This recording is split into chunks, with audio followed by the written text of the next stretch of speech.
Hey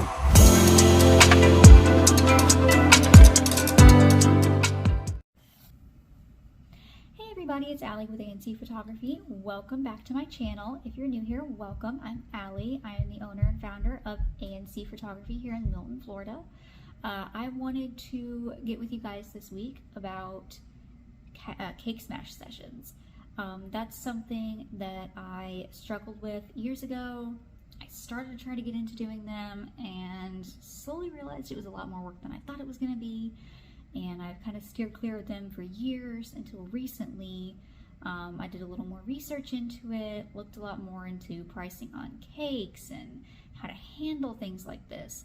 And if you're like me, or like I was, and you're scared to get into it, unsure of some of the different things that go into them, and you're looking to start and just kind of dip your toe in the water when it comes to Cakesmash sessions, here are just a couple of things that I have learned over the last year or so of really starting to fully offer Cakesmash sessions.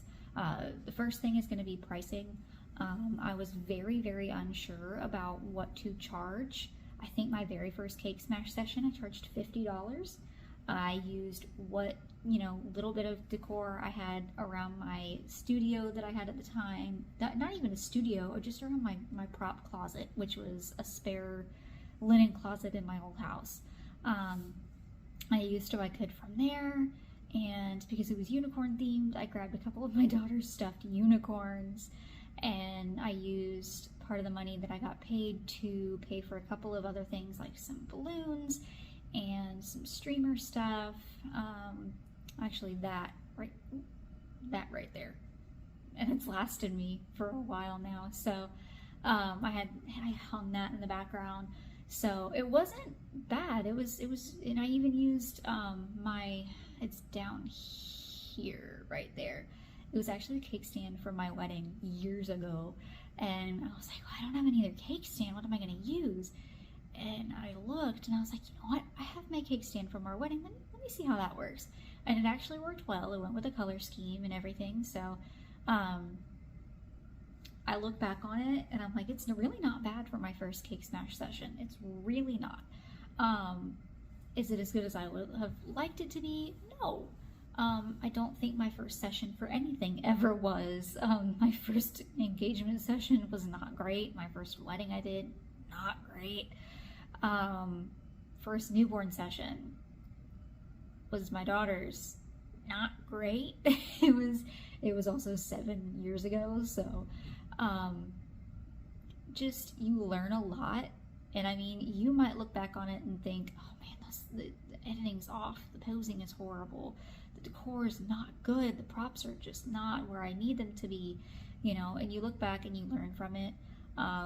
And that's why our pricings change. So that's why I went from $50 and I now currently charge $300. So I went from 50 to, after I realized how much I needed to, start to charge a little more, I went up to 150.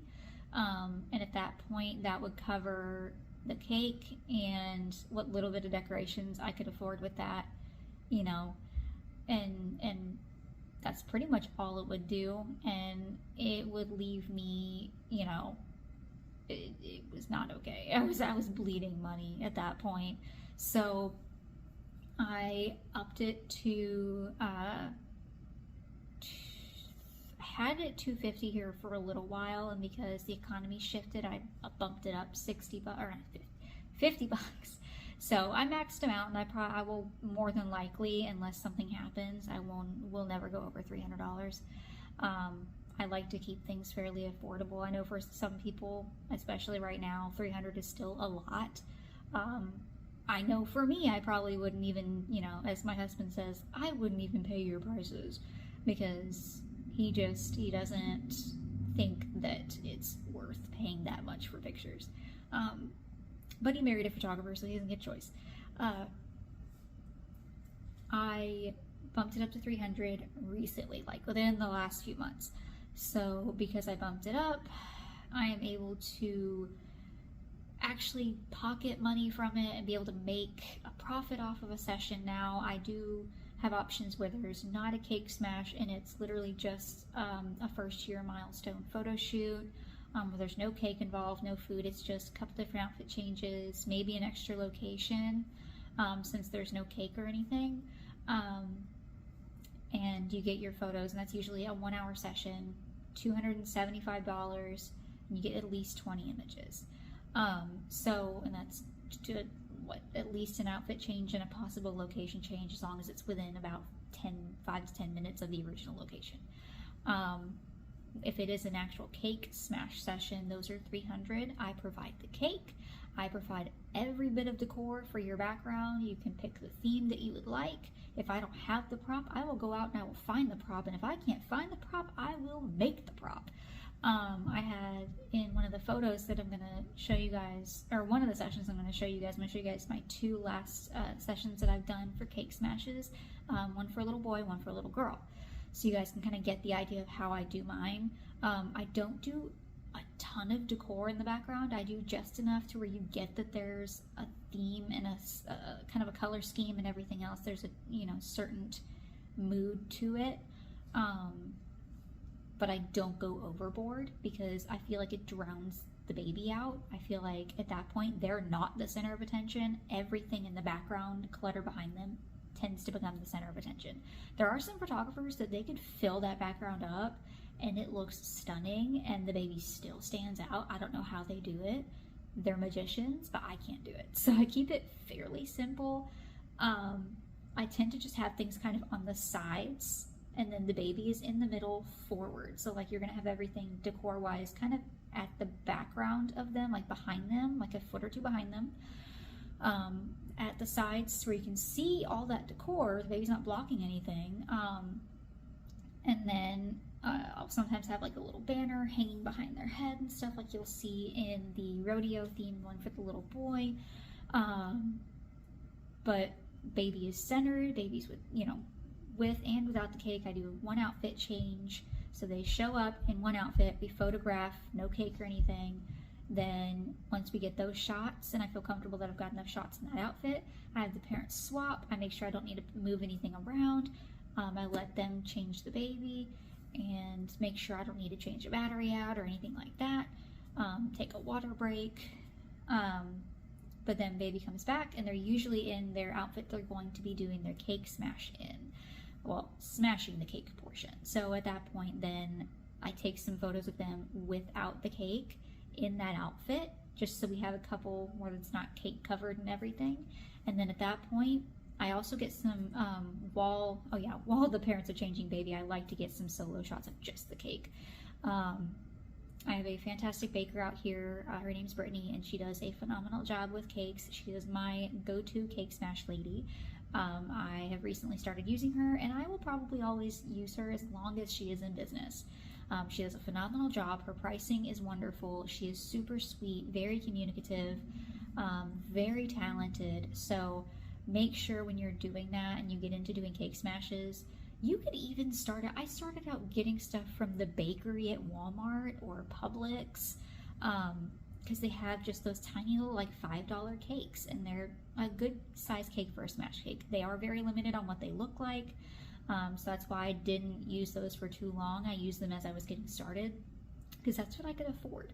But now that I'm charging more and I'm making more and I'm bringing in more clients for this sort of a shoot, I go ahead and I hire a baker. So she's able to, I send her a picture, she tells me whether or not she can do it, and I've yet to see yet that she can't do it. I have a peach smash cake coming up next month, or beginning of September, I do believe is when we're doing it, because the girl's birthday's in September. So I have a couple of cake ideas. I'm waiting for the mom to kind of decide which direction she wants to go with it, and then at that point I'll message it to Brittany, be like, hey, can you do this? And I keep my cake designs fairly simple, like really simple, like you'll see in the pictures, just for the sheer fact of, hey, it is more cost effective, because the more intricate you get on those, that is the more that the baker's going to need to charge to counteract for adding all these extra things onto your cake. But B, it just doesn't take away from the baby. You don't want this super busy, ultra decorative cake in front of this child, and they're looking at it and they're very overstimulated and overwhelmed. They don't know what to grab first. things are going to get just, I mean, it's okay to get messy because it's Cakesmash, but it can get overly complicatedly messy if you add too much stuff to it. So I keep my decor simple as I can, while still showing there is a set theme.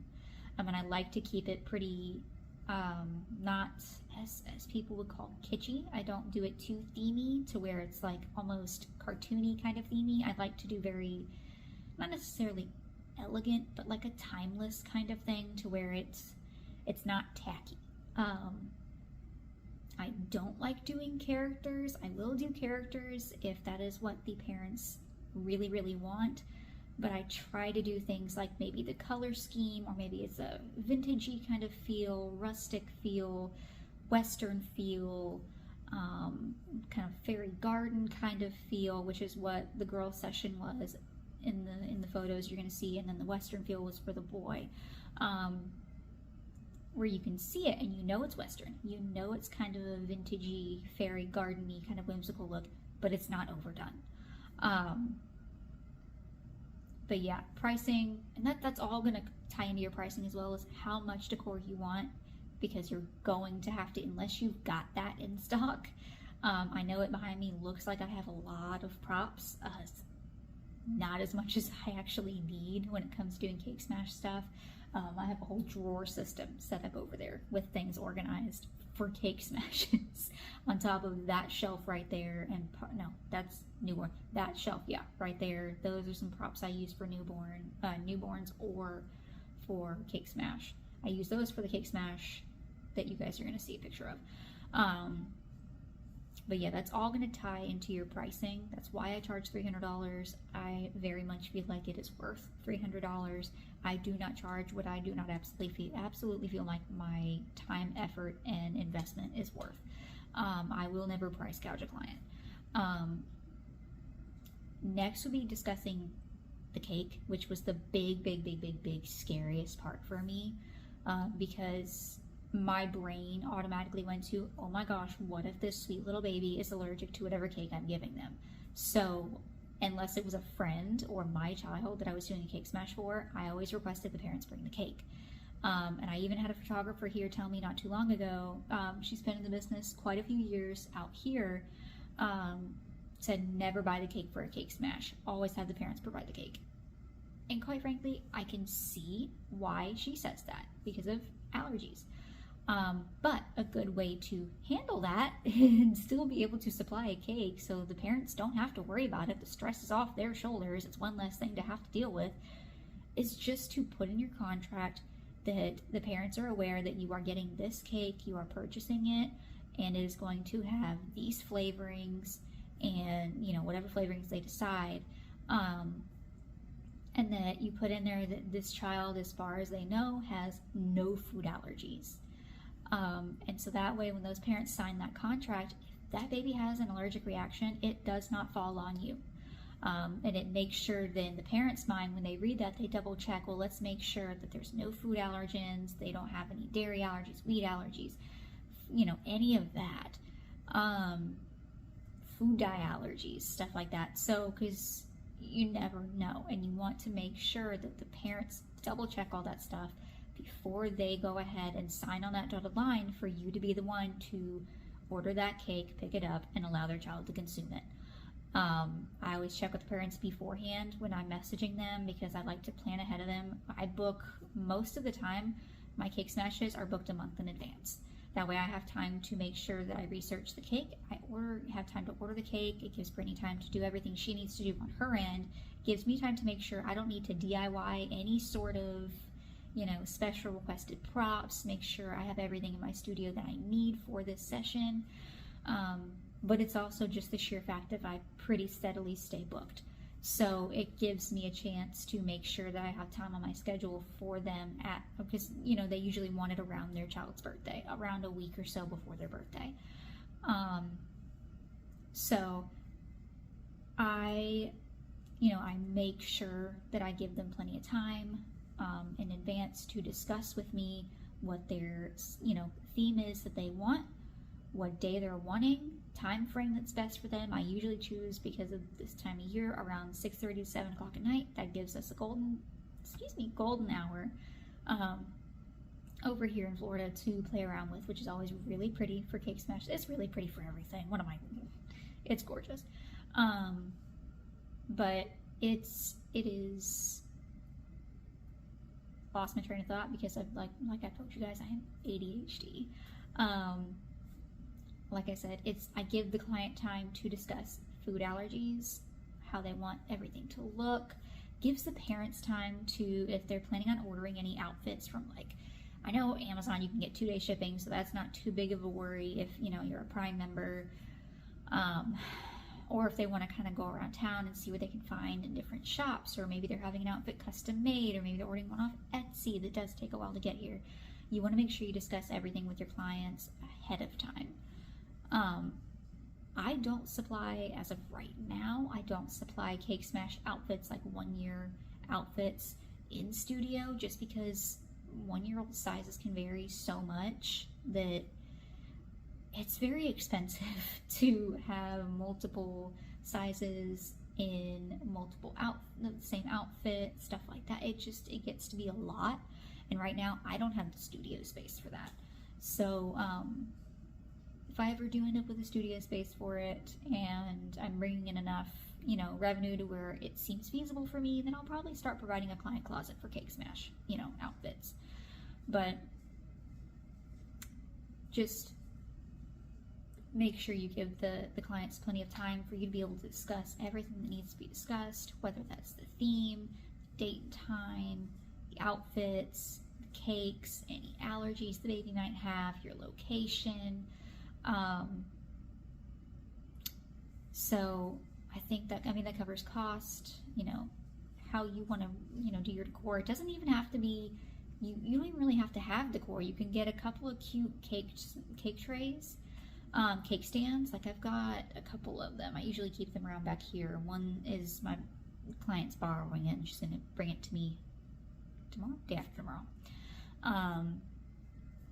And I have a couple of different options for my clients as of right now. I do need to get some more, but as long as you have a few basic ones, like a wooden one, like a dark one or light one, a glass one, just a couple of different, you know, commonly known and popular looking ones.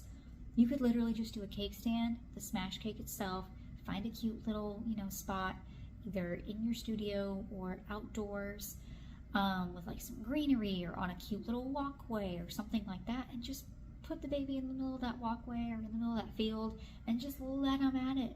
You don't have to have a big elaborate setup, especially if you're starting out. It's not feasible.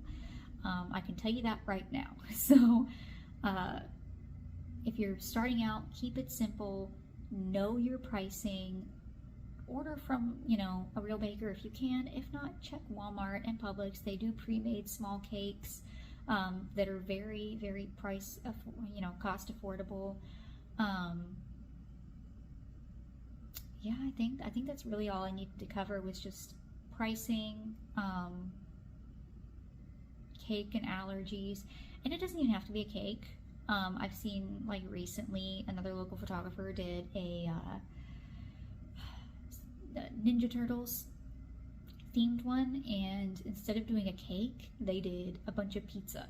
Like, they just stacked some Hungry Howie's pizza boxes, and then they had one open in front of the little boy who was dressed up as a Ninja Turtle, and he was just eating the pizza. And oh my gosh, let me tell you what, I cannot wait for the day where I have a client that comes to me and asks for that type of session, because that was just so cute. It's crazy. It was so freaking cute and so unique. You don't have to use an actual cake. You could literally have them diving into a flippin' peanut butter and jelly sandwich. If it's what the parents want and it's what they feel comfortable with their kid eating during that session, go for it. I've seen people to do like the little like giant chunks of watermelon. They just carved it into a circle or like a square, and then put a couple of little like blueberries and strawberries and stuff around it, and just let the kid eat that because they love fruit, and maybe they're allergic to something in a cake and they can't eat cake, or the parents just don't allow them to have a whole lot of that processed sugar. You never know. So, you know, it doesn't have to be just cake. There are a ton of options out there. Pinterest is your best friend for when I'm starting out. I really had no idea how to position things in the background, how I really wanted things to look to where it looked even, but not matchy-matchy on both sides. It's taken a lot of practice and a lot of kind of gaining a little more of an artistic eye than I already had, because I really thought I was so artistic and I knew how I was going to put things out there, and it was a struggle. It's not gonna, even if you've been in it for a while, you know, you can set stuff up one way, step back and look at it, and there's like a couple different props that you're just like, no, I'm gonna swap that around, because you just never know what's gonna look good until you just kind of play around with things. So you're not gonna be perfect right out the gate. If you are, props to you, keep it up. But Cakesmash sessions take practice. They take, sorry, my husband called in. They take practice, they take time, it takes money, it takes a lot of effort. So make sure that you're putting in all the work to make these, you know, go as smoothly as possible for you and for your client. And if you guys have any other questions about it, sorry if I rambled, or if I'm forgetting anything. If I am and you feel like I am, put it in the comments below and I can try to answer that in another video. I could even maybe do a Q&A about just in general sessions and photography. If you guys have questions, leave them below. I might even do a Q&A on my Instagram and let you guys ask me things, and then I'll come on in here and film it. But I just, you know, that's all I can think of at the moment. So my ADHD brain's just kind of like trying to shut down on me. I might need a nap. But if you have anything, any questions, any comments, feel free to leave those below. But I hope you guys have a wonderful rest of your week. I know right now it's only Thursday. I have a newborn session on Sunday again, this upcoming week, so I'm excited for that. But I hope you guys have a fantastic rest of your week. Good luck for all of your endeavors with your photography, and I will see you guys in the next video. Do not forget to like and subscribe.